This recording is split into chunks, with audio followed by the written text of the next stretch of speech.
Welcome to Tech Talk Tuesday, brought to you by Idaho Public Television and Montana PBS.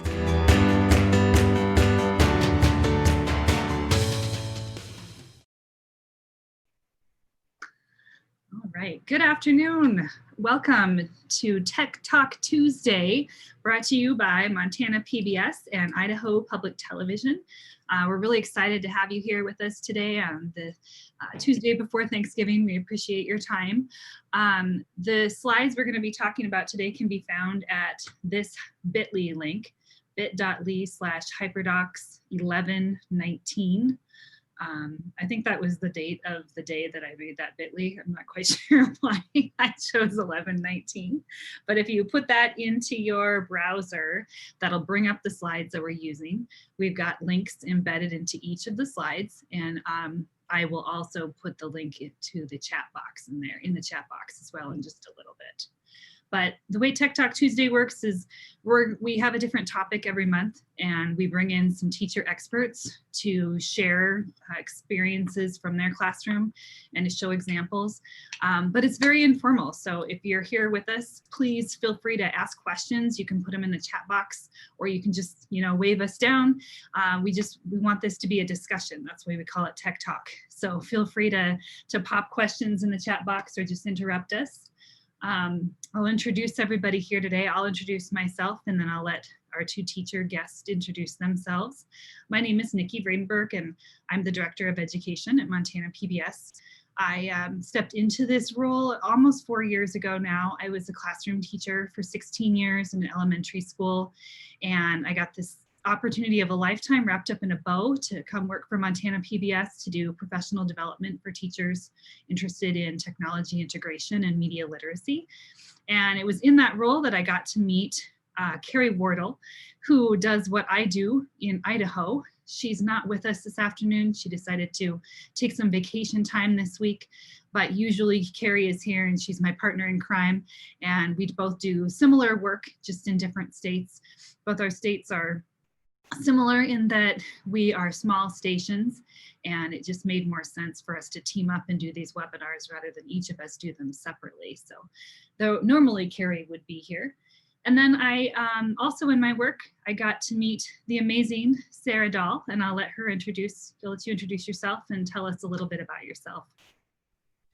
Hi, so my name is Sarah Dahl, like Nikki stated, and I am a tech integration specialist with the Livingston School District. I do tech integration with teachers K through 12.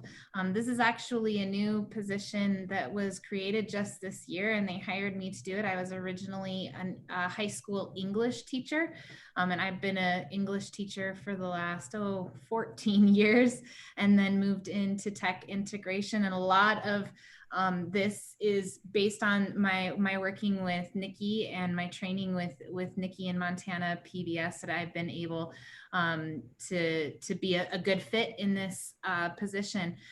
One thing I do want to totally put a shout out to all of the teachers teaching in COVID, last spring, that was me. And this year, everybody is working so hard in such a difficult situation. And I'm super grateful for the work that teachers are doing, and I'm glad to be able to work with them and try to ease them through this as much as I can as a tech integration specialist. And so that's how I'll be lending kind of my lens is really based on what I've found in working with teachers through a very, very big change.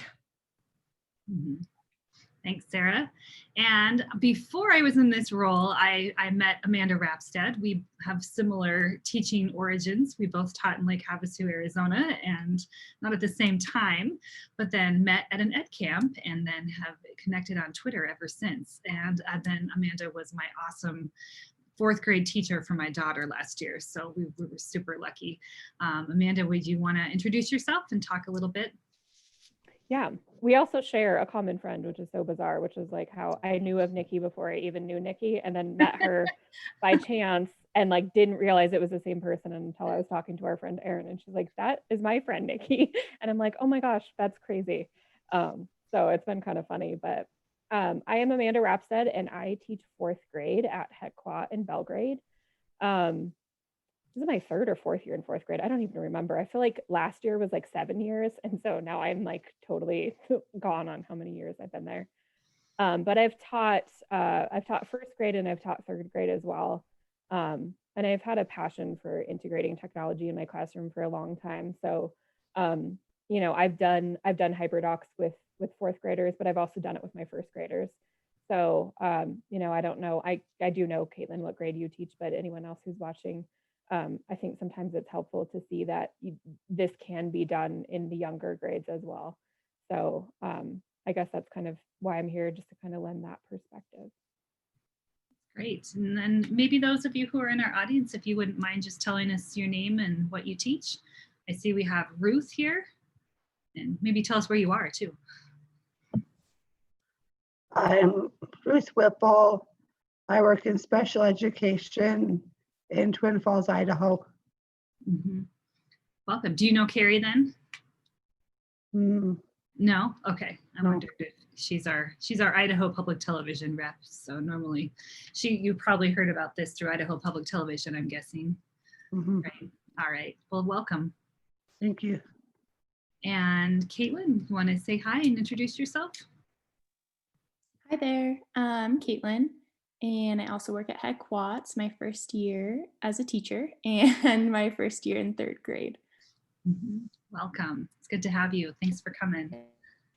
I am going to, I think I get to do the first few things. So our agenda today is we're going to talk about what a Hyperdoc is and why you would use one and where you could find them to get started. And then we've got our 2 expert teachers here to share some examples and just give you some stories from the classroom about how Hyperdocs have worked in different settings that they've worked in. So the first thing is, what is a Hyperdoc? And it is a digital lesson plan, basically. It's meant to be self-paced. It's an interactive document, which could be a Google Doc or it could be Microsoft Word. It could be Google Slides. It could be PowerPoint. Whatever platform you're using or that your students are comfortable using. Very layman's terms, it's a document with some links, and the students click on the links and it takes them to things. But it's a bit more complex than that, because it also requires that students do things. So they might click on a link to watch a video and then come back to the document and list 3 things they learned from the video, and then go down and click on another link and read an article and write a letter to the author of the article with 3 questions they had about that topic. So it's meant to be a self-paced activity that allows the students to explore content on their own. So when we think about teaching in a digital world, a lot of times as teachers, and I know when I first started teaching, I thought I was the one that was supposed to deliver all of the content to my students, and that they couldn't take in anything if it didn't come out of my mouth. And we're learning that that's actually only one way a student can learn content. There's actually a lot of research to support that a student digging into the content on their own and exploring it on their own, either before a teacher introduces the topic or as part of the teacher's overall lesson plan or unit plan, allows them to understand and work with that content and engage with it in a deeper level than they would have if we just stood in the front of the room and talked to them. A great place to get started, if you're just learning about Hyperdocs or you want to take your skills a bit further, is picking up this book, the Hyperdoc Handbook, which is written by Lisa Highfield, Kelly Hilton, and Sarah Landis. I highly recommend just Googling their names as well, because they've talked on a lot of podcasts and a lot of webinars. I've been able to see, I got to see Kelly Hilton speak at a conference a few years ago. They have some really interesting stories about what led them to writing this book and to creating Hyperdocs. And it's worth listening to their story firsthand. But this is a really great step-by-step guide for how to get started, where to get started, how to manage it, how to assess using them. And you can buy it on Amazon, and in the slides I made the book a hyperlink, and it'll take you to how to purchase it on Amazon. Go to my next one. So true Hyperdoc is, I used to say a Hyperdoc is like a web quest. Remember web quests back in the early 2000s, and it was like a scavenger hunt that kids went on. And it's a little bit like that. But where a web quest was mostly clicking and reading and just following a path of links, a Hyperdoc is different because it's click, read, watch, view, and then engage. And it follows a little bit more pedagogy as far as having the kids interact with the content. It might have them create something at the end. It might have them collaborate with their peers at the end. But the biggest piece is that it is self-paced. So when you design it so that you give it to a student digitally, whether it's in Google Classroom or or just sharing it in the Google Drive, and they open it up and they just start working their way through the content piece by piece. And when they're all finished at the end, there's usually some cumulative activity that they can do, something they can create to show their knowledge and to show what they've learned.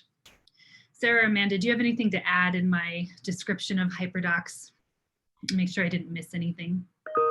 One thing, and Nikki totally touched on this, but I would love to reinforce, is Hyperdocs are student-centered. Like, they are about how the student is working through that, what the student is engaging in, what the student is exploring, and they're doing it at their pace. And that's kind of the beauty of them, is that it's about how the student is engaging in the learning. Just like she had said, you know, even myself in the early stages of my teaching, I felt that same way. Like, in order to get them to learn and to move through the content, it had to come out of my mouth, it had to. But I've found that in using Hyperdocs and then expanding, you know, how I use them, that students engage in it even at an even deeper level than what I thought I was pushing them to do, because I was speaking the words to try to get them to do it. And so that's what I think is really beautiful about Hyperdocs, is how student-centered they are. And I think, I don't know if you're going to talk about this, Nikki, but I think the beauty of this is that, you know, you create this, and it has all of your content and what the students need to, you know, learn and discover, and they're working. And as they're doing that, it frees you up to be able to work with students. So one of my examples that I'm going to share with you is one that I built for narrative writing for 4th grade. And honestly, it's like I have so much more time to work with students than if I were like, okay, I'm presenting this lesson and now everybody's doing this, and then I'm presenting this lesson. You know, if I'm like, okay, you know, here's the content, you start working through it, then that whole time during writing, I'm free to go around and like work with students or pull a group if I need to. So I think that that's where, you know, kind of the buy-in for teachers is that it really frees up your time. Like, once you have it created, you know, that's obviously some time on the front, or if you borrow one or whatever, but it frees up your time in the classroom to actually spend time working with the students. So I think that that's, for me, one of the things that really makes this such a powerful tool. Yeah, that's a great point. That if you do work with small groups or anything like that, it is an independent task in the classroom. So there are a few main places you can go to get started using these that are all free, which is exciting. The first one is this website called Hyperdocs.co, and this was created by the authors of this book. And so you can go to this site and you can go to Start, and within Start, it'll give you a nice, here's what a Hyperdoc is and here's how to get started. But then I go to Find and Templates. And so this has a few basic Hyperdoc lessons. So I think this is a great place to start, is getting on this basic template, which it's all built for you. And then all you have to do is type in your content and link it up. So this is a single Google Doc. It uses the Engage, Explore, Explain, Apply, Share, Reflect model. Now, I will say the first couple Hyperdocs I did with students, I had fewer steps than this. I did Engage, Explore, Explain. And that was it. And just like when you're first teaching kids to do things, you want to do it in those little bite-sized chunks.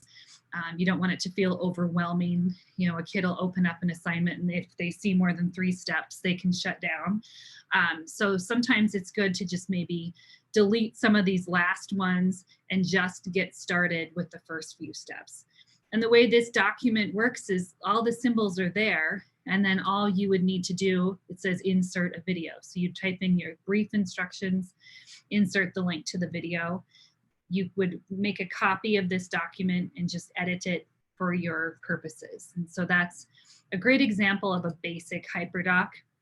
They've also got one, and I know Sarah likes these, the 5E framework, that takes it a little bit further and takes the engage, explore, explain, elaborate, and evaluate. So thinking that we're going to take kids through this level, these levels of thinking, so that, and this is a nice framework when you're building these activities too. It can be real easy to just copy and paste links and realize that you're not having them do anything more but engage with the content.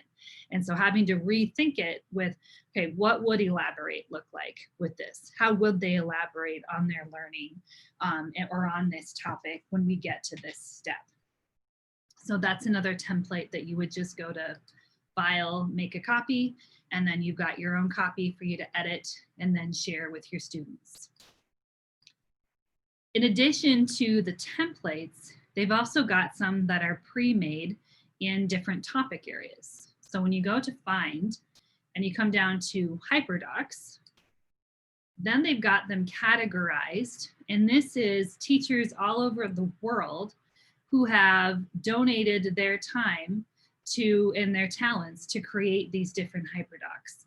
And so you can come in here and go to templates or samples, and they have them listed by topic. So if you're looking for elementary, if you're looking for Halloween, if you're looking for specifically 5th grade or things about read aloud, they're all grouped under here. So Halloween is past, but we can go ahead, and I know that these were popular a couple of weeks ago, that this is a list of all the Halloween Hyperdocs that other people have made. And I'm sure you could probably find the same for Thanksgiving and Christmas and all of that. So those are a great place to get started. And sometimes you don't have to reinvent the wheel, just use one that somebody else made and check it closely to make sure all the links work and to make sure it does what you want it to do, or it's not too long or overwhelming. I made a mistake, kind of a rookie mistake the first time I used one with my 4th and 5th graders. Was I got it, I didn't really look at it that closely and assigned it in Google Classroom and realized it was really, really long, like ridiculously long, that they got, you know, several steps into it and got really overwhelmed because there was just so much to it that I could have easily cut out a few of the activities. So that's a mistake I would recommend not making. The other thing you can do is this link on this slide. Whoop, I went too far. This link on this slide is the link to a Padlet that was published by Matt Miller from Ditch That Textbook. That was just a crowd share of, he put a social media post out there and said, share your favorite Hyperdocs. And people, again, from all over the world had just added Hyperdocs and things to this Padlet that you can use and find things. This is a little bit less searchable and easy to find things. But as it pops up here, you can kind of see all of the different types of Hyperdocs that people have shared.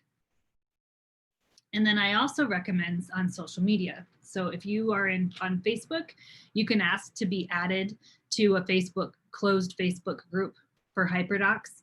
And in that group, people are also sharing the templates that they've made. And I also see people post things like, I'm looking for a template to go with the book, The One and Only Ivan. Has anybody created something? And 6 people will share a link. It's amazing how open and sharing people are in that group. You can do the same thing on Twitter, that if you just search hashtag Hyperdocs on Twitter, and a lot of people will share things that they've made on Twitter. And again, you can just post a tweet looking for Hyperdocs about the American Revolution.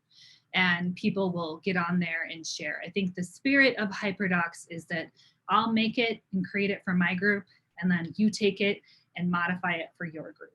And that's really a cool thing about the community that it's grown around this movement.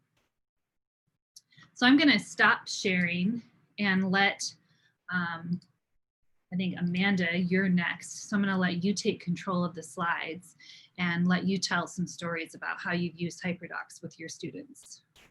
Okay, perfect.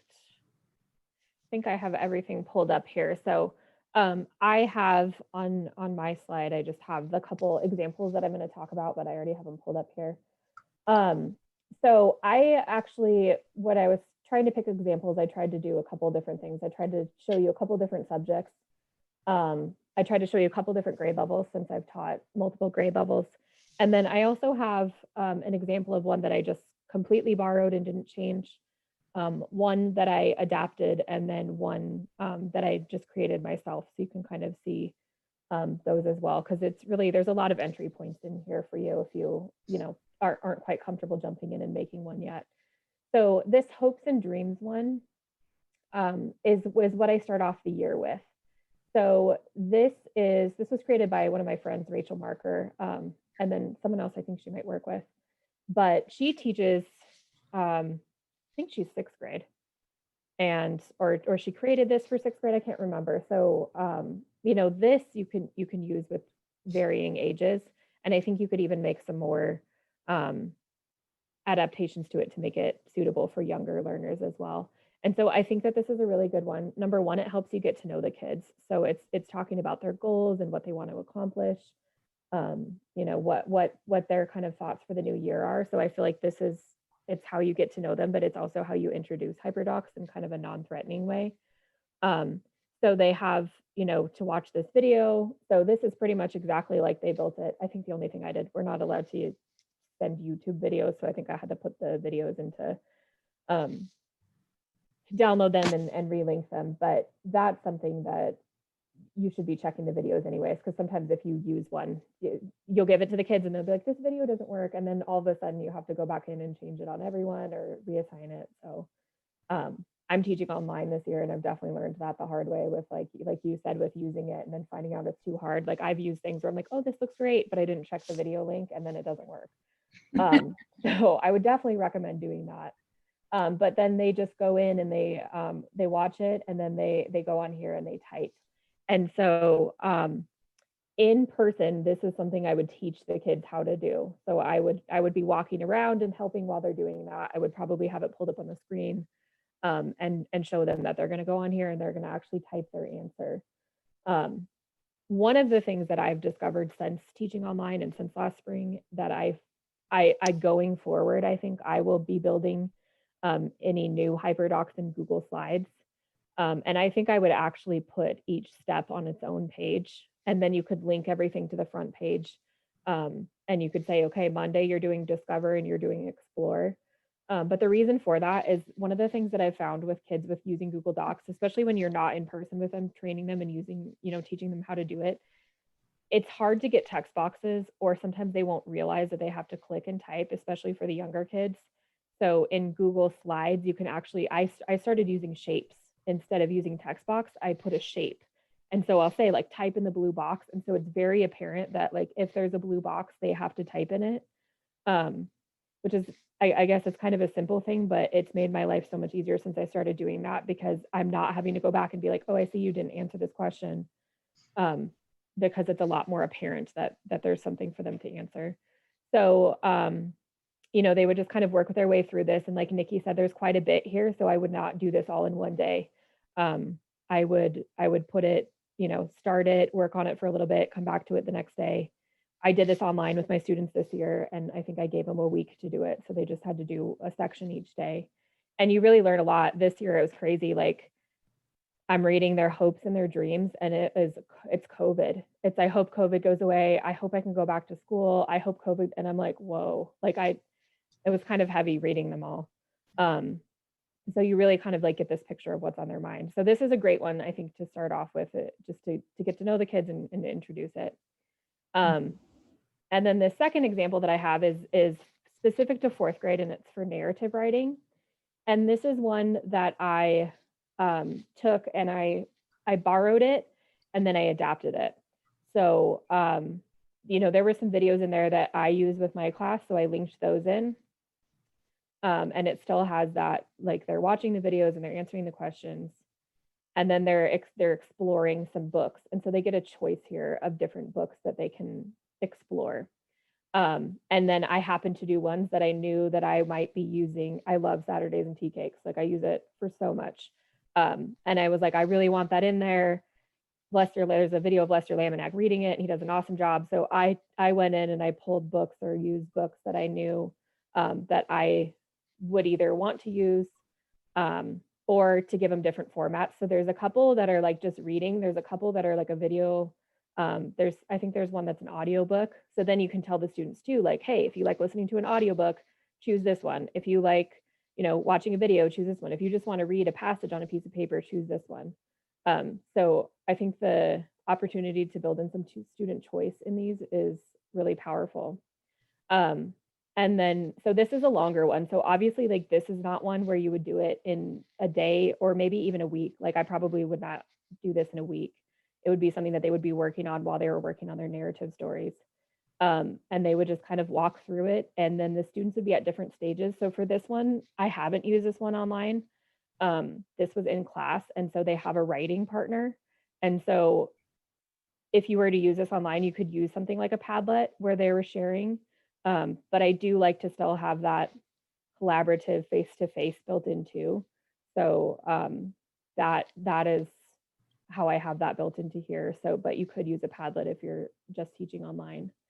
So they would just kind of walk through this, and then as they're doing it, then I'm helping students. I'm, pulling groups. If I notice that there's several students who are just stuck, like getting started, I would pull them in a group and help them get started. Or I would say, like, hey, I see that you're on to step 2. Do you have some ideas for them? So it really just frees up my time to walk around and meet with students as I need to. And then the fun part is that, I think I have it on this one. So for extend, there's lots of different things that they can do. And I liked this. This wasn't my idea. It was on here, minor leagues or major leagues. They have some different kind of presentation ideas that they could even go further and say, like, okay, I'm going to take my narrative story and I'm going to turn it into a movie, or I'm going to turn it into a cartoon. So I think that that's kind of fun, especially for a bigger project like this. So again, I borrowed a lot of that. I adapted it to make it fit my needs, but it was done. The content was there. The writing was there. It was super easy for me to be like, okay, I want these stories. I use this video with my students. So it seems like a lot here, but like most of this was already done for me. So I think this is a good example of just taking something and then making it fit for your students. And then the very last one that I'm going to show you is one. This is actually my very first Hyperdoc. I just decided to like go for it and just make one. I'd never used one before. I was like, oh, this is cool. Let me make one. Very bare bones. But I also used it with first graders. So, and I don't have all the steps on here either.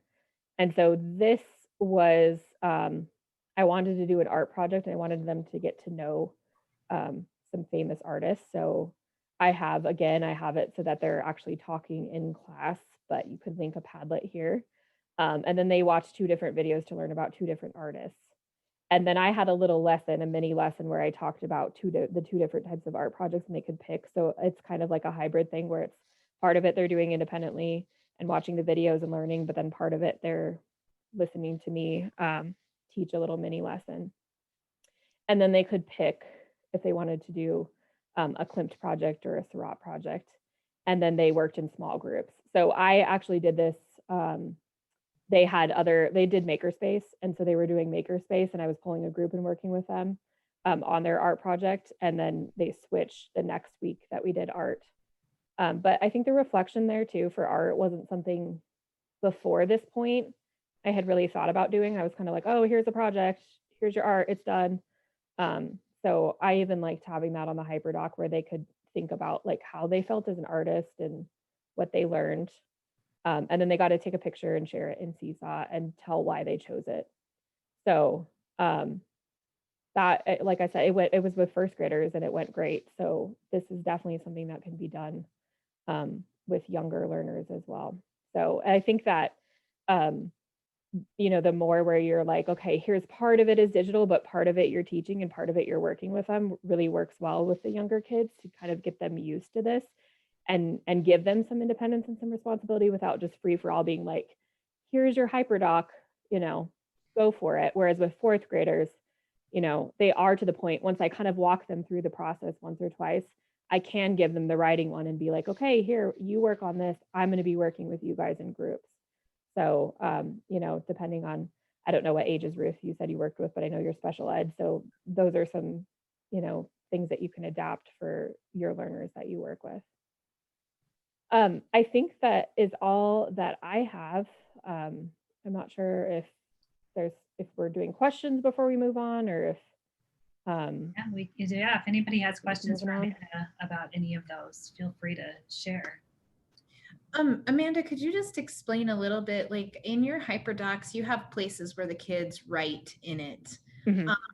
How is it that you execute that so that they're writing on their own individual, like, could you explain maybe that process of working through with the students, how they have their own individual Yeah.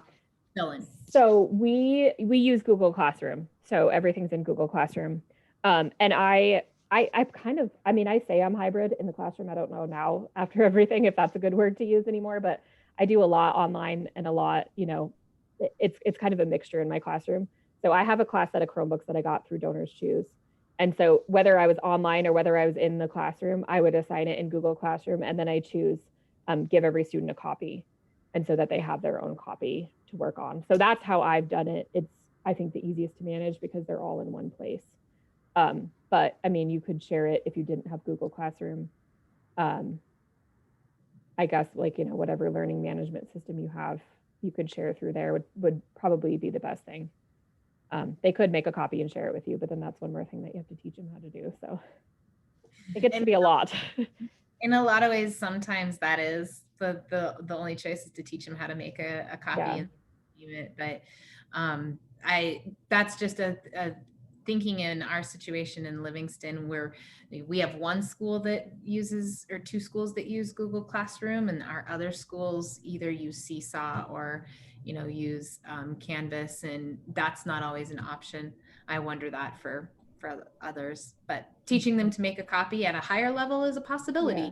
And you could do it with fourth grade too. It's just, for me, I'm like, I don't want 27 emails with their work. I just want, their one. Yeah, I'm trying to think of, within Seesaw, the Seesaw Activities Library is full of basically Hyperdocs that are more activities, that they're on that slide film strip, and they, go to the next page. It looks like Google Slides, and it has them doing things on each page.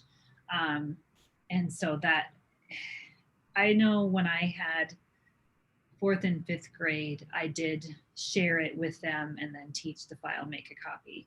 And the way I forced it was I shared it in view only. So they really could do nothing with it in view only. And then when they start requesting access, that's when I'm like, file, make a copy. Well, if you erase it too, if you erase the edit and put copy, it'll bring up that That's screen. The other one is it forces that says make a copy, but then they have to know to share it with you. Yeah. I guess one workaround, it does take time for you. But one workaround that you could do is I've used like linked documents before, where I had like a Google slide and I have all the kids' names on it. And you could create all their copies and you could link them yourself, which again would take time for you, but for you wouldn't be getting a bunch of emails and they would be on one document. So I don't know if that makes sense, where you would, you'd make the copy yourself and do it. It would take a lot of time, but they'd be in one place rather than having the kids just send you and then you're searching for them. But obviously that's not ideal. It would, be best to use a learning management system if you have it. Good question. All right, Sarah, you're up. Okay. Let me just share really quick. That was I'm appreciative of where I'm super appreciative of where Amanda left off, because, you know, she was talking about how you have the, hold on just a second. There we go. How you have the hybrid, you know, she's talking about the hybrid model and how students, you have students that are working independently, and then moments in which students, you know, you're maybe doing some direct instruction. And at a secondary level, you know, while there are definitely places in which you're wanting to do direct instruction, you are able to set students to a Hyperdoc and have them work kind of entirely within that Hyperdoc and whatever you link to it. And so what I'm going to kind of show you is a couple of examples of Hyperdocs. The one to the right that you're looking at that looks like the Hyperdocs that we've seen so far is one that a colleague of mine started doing last year. And in Livingston at Park High, we're a Microsoft school and not a Google school. And so she'd seen Hyperdocs and was excited about them, but we work out of Microsoft and Word. And so she had kind of tasked herself with, like, how would this work in a Word document? And so she set this, this document up here as a Word document. And, oh, I think I linked it. Was hoping that I had linked it to the document, but it looks like I linked it to Hyperdocs.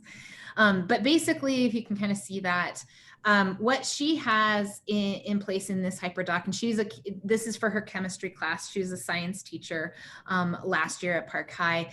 This year, she is an assistant, a dean of students at our middle school, but she had created her Hyperdocs with the images, the pictures themselves being the links. So it's a little hard to see here, but the arrow that you are seeing right here is a video 1. And then she has 3 videos in this introduction and engage portion that she would have students watch, and then they're going to read in the textbook and then answer some questions. So her engage piece in this situation is linked to videos and is having them get into their textbook, and then the activity that they would do or the homework that they would do would then be the questions. And at each place, what she has is either a link to maybe a poll that she has them do, or a link to an article. Maybe it's a link to an activity, but it's that same kind of idea that Amanda was presenting, where you have these different moments of, you know, students engaging or exploring, or maybe they're doing some practice and then they're applying what they have done and they share out. And so this is kind of just at the high school level. This right here is an example of what it looks like in kind of a traditional sense. Now, I saw this, she'd worked on Hyperdocs, or worked through Hyperdocs for the entire year, and it kind of had been sharing a lot of what she was doing with them with me. But when we went into shutdown last spring, I was like, I would really like to try this, but I want to try it in a different way. I'm not sure that I necessarily want it in that doc setting. And so I actually had pursued it in Adobe Spark. So one of the things that I wanted to talk about is, once you get the hang of Hyperdocs and you really like the format, you like that idea of the engage and the explore and maybe the explain, and you're working through those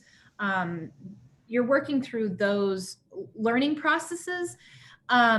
If you want to take it a step further, you can actually go maybe beyond the setup of the doc and visualize it in a different way. And so this link here is a Adobe Spark that I created in Page, or excuse me, in the website format, which is, it's not Page. No, it is Page. But what you can do is you can create kind of a flow. And so I took it and I wanted students to work through all of the processes, but I wanted them to be in what looked kind of like a website. And so I built this Spark here. And so you would start with engage, and your engage in this sense is the picture itself. which this is a kind of an urban legend from Hemingway that Hemingway was tasked with trying to write a short story in as few words as possible. And he writes this, which is very tragic writing. And again, this isn't necessarily proven, but students would look at this and they're thinking about, here the caption is, consider what is the story here. And so what the students would do to engage in this is they view this, and then we worked out of Teams last year. So they had a Teams post that they started to kind of talk out maybe what is the story, and that gets them into what 6-word memoirs are. And then we went into the Explore, and in the Explore, students are actually clicking into this website, which is a 6-word memoir website. They read through some of the examples. They're looking at basically how the website sets up what a 6-word memoir is. And then they posted in their teams their own definition based on what they found, and the title and the author of an example that they found while they were looking through that.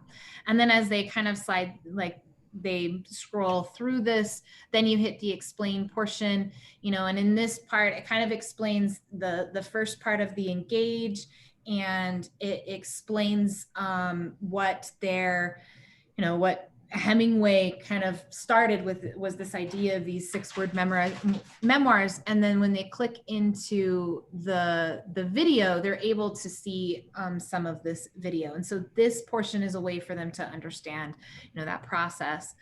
And then in this section, I added kind of apply and share together, because what I wanted to have the students do is I wanted them to create their own 6-word memoir based on one of the short stories that they'd read from Hemingway. And they would write a memoir as if they are one of the characters. So they're applying the concepts of the 6-word memoir, but they're also, what they're doing with this is sharing out for their peers, and then their peers are guessing who they think that it might be. And then I did this kind of twice because I wanted them not only to just apply it to what we were doing with Hemingway, but also to apply it to themselves. So they chose a moment in their own life or something that they were feeling at the time, and they created a post of a 6-word memoir, and then they posted that in Teams to share with their peers.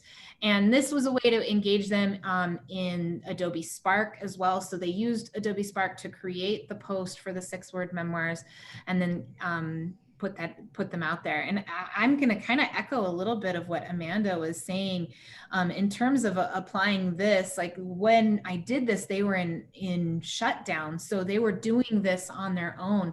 And a lot of what came out of that was those feelings of how it felt to be in quarantine, or how it felt to be shut off from school or from their friends, or things like that. So there definitely was a different feel for the time, and it was a really nice outlet for that feeling for them, simply because it was such an unprecedented time, and they were able to kind of synthesize those feelings, and they're doing it in such a short phrase, with it only being 6 words. And then at the bottom of this, I was able to link just a Spark tutorial, and then the website to Adobe Spark. So this, while it's not necessarily a traditional Hyperdoc, what I'm appreciative of the setup of Hyperdocs, I was able to move into just a different feel for how a student might work through that Hyperdoc. Like Nikki had said, it can be done in Google Docs. It can be done in Google Slides. Amanda even said she'd like to move it into Google Slides. This is an opportunity, if you're using an LMS and you have a way for students to digitally turn things in. Maybe you're using Google Classroom, maybe you're using Canvas, or anything that students is their online platform. This becomes kind of the supplementary piece to guide them through that. So I'm going to jump back in here. Like Nikki had said, I really like the 5 E's. Caitlin Tucker is a technology guru, and really builds around best practices with technology. And I like her 5 E's. That's the engage, explore, explain, elaborate, and evaluate. And so kids are working towards those types of practices, and so I actually had even pushed farther, even past the Adobe Spark, and went back to Google Slides, because I'd used Google Slides before, but I looked at using Google Slides in a different way. And so what I have here is something that actually I built for PBS using the Unladylike 2020 web series. And in this gallery walk, I used those 5 E's, and I used the idea from Hyperdocs of engaging, but also the linking to things, going to the link, doing whatever the link is, and then having an activity that's attached. And I put it into what we're calling a gallery walk. And that's a very student-centered activity where as we enter into it, and I'll pull this up. This is linked to the slide, but this is where all of the materials for these lessons are. And if you look down here, here are the lesson plans based on that engage, explore, explain, and evaluate that go with this gallery walk. And the gallery walk is under the explore portion here. So while the gallery walk is not in itself the Hyperdoc, it is based on that Hyperdoc concept. And then the 5E's are actually the lessons. Again, like Amanda had said, when you tackle Hyperdocs, depending on the length of which you're looking at, really determines the amount of time that you spend with this.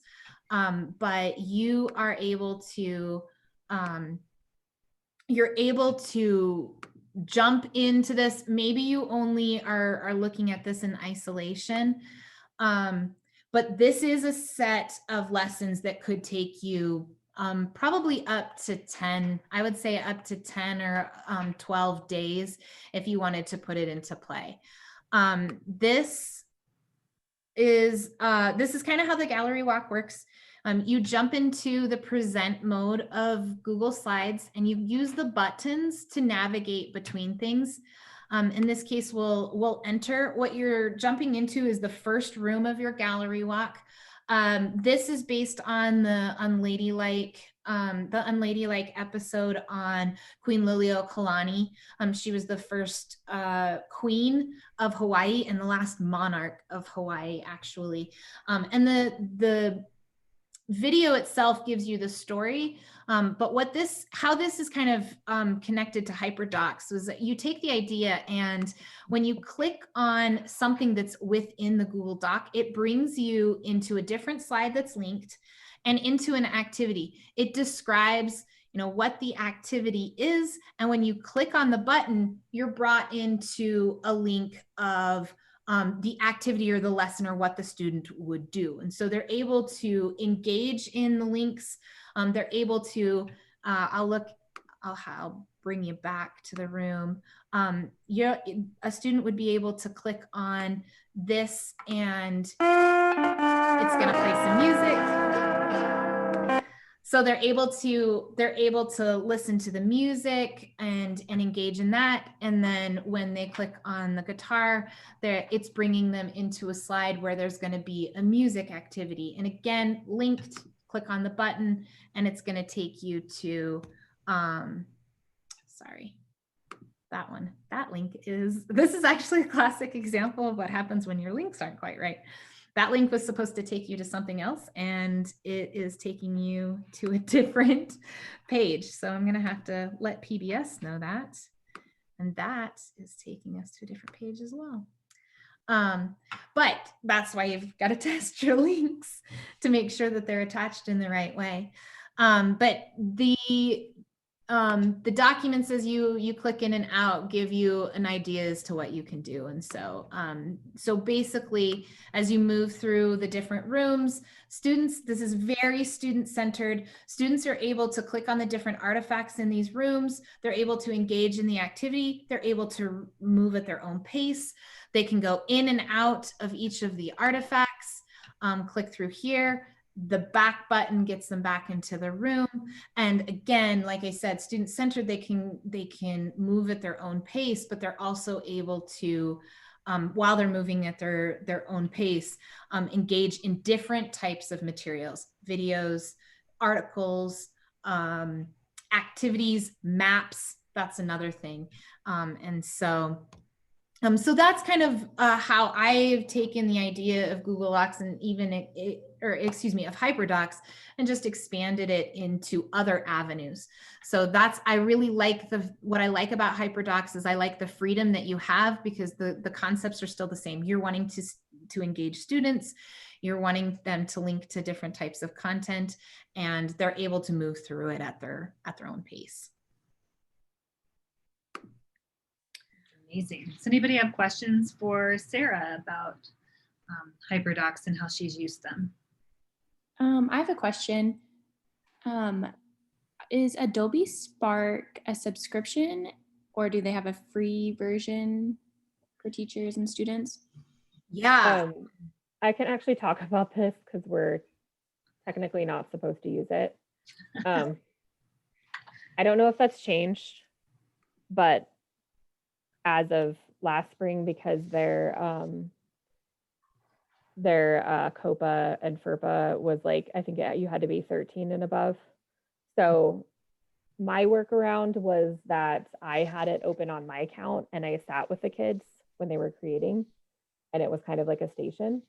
And I think I could open like 5 at a time on my account. Like I remember, because I did a project where they created like a digital public service announcement. So I just like opened 5 and I literally had them where I could see them working and I knew they weren't in anything else. I don't know that our tech department would give you the same answer, but yeah, it is free and it's awesome. But unfortunately, it's not one of our tools that we're supposed to use at the elementary level, at least. So one of the things that I would say to that is, I am a secondary, so I don't end up in that same spot. It is free for teachers, it is free for students, but I'm hoping, and Amanda can weigh in on this, as a teacher, you'd still be able to use it as a way to guide them. So maybe they're not creating their own Adobe Spark post, or they're not creating their own Adobe Spark page. It doesn't mean that you can't, correct me if I'm wrong, Amanda. It doesn't, yeah, absolutely. Yep. You couldn't use it as that. And I do have a little bit more freedom in my district with my tech department. I got some insight from Amanda for sure in regards to some of the challenges that kind of come out of that. So I guess I would say talk with Amanda about your workaround with those things, because of course she's the best resource since you know her, but don't let it keep you from utilizing it. I can't really speak the praises of Adobe Spark high enough, just because the time-saving abilities to create graphics, to create like simple web pages as a teacher, to even something as as you can create the most beautiful little banners that you post to the top of things, is worth it for you to use yourself. And it allows you to download them as PD or as PNGs. So you can download you definitely can download the images. And really, in terms of Hyperdocs, you could create your own images that you are using in your Hyperdoc to navigate kids through. You can use Adobe Spark to do that. So definitely check it out from your own, for your own uses, even if you can't necessarily have the students creating their own. That's probably what you were asking, and I went straight to like student creation. But yeah, it's awesome, and I you can definitely use it and have the kids look at the content for sure. I do have a question, Sarah, as far as thinking about this, with younger grades. Is there, when your students are going through this, are they supposed to do every activity? Is there a certain number they're supposed to do? I can definitely see like with younger kids where there might need to be some guidance, or like, probably less artifacts, to be honest.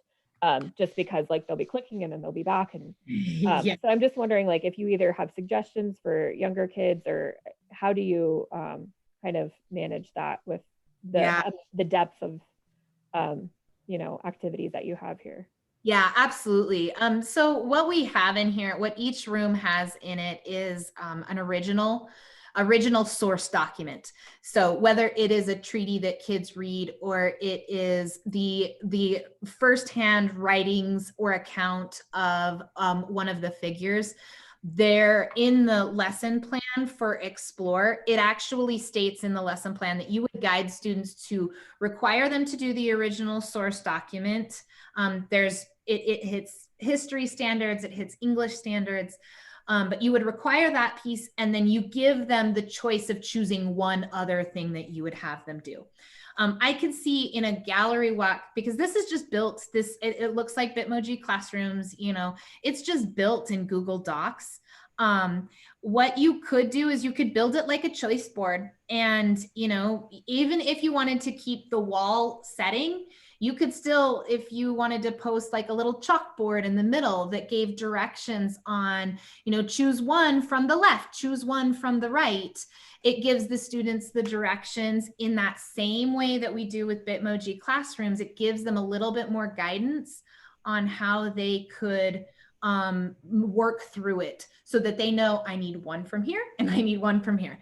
And like Amanda said, also limiting their choices. Maybe on the left side, there are 2 choices, and maybe on the right side, there are 2 choices. So you have 4 activities that you are creating to give them some choice, and you're having them do 2. That would be maybe how I would manipulate this to make it like a little bit more considerate of younger grades, or of really maybe even of your own time, because you don't want to create 1,200 activities spread across 5 different rooms. But that would be how I would give them some guidance, especially in a digital sense. Like if you wanted to post this to Google Classroom and you didn't want, you weren't there, find ways to give them a click here for directions and build that in. With PBS, we didn't do that. So you can enter into this and not have any direction, because we built it so that teachers could make those choices on their own as to how they would want to do that. And then just gave the lesson plans down here, and any of the supplemental materials, the supporting materials are in these different places. And so, but that's a great question, because like I said, this is built for 6 through 12. You can kind of manipulate it how you need to for 6 through 12. But I still think that there are ways that you could use this at the elementary level, in the sense that if you are creating something like a gallery walk that is that engage, explore, explain, there's ways for you to link it like you do in a Bitmoji classroom.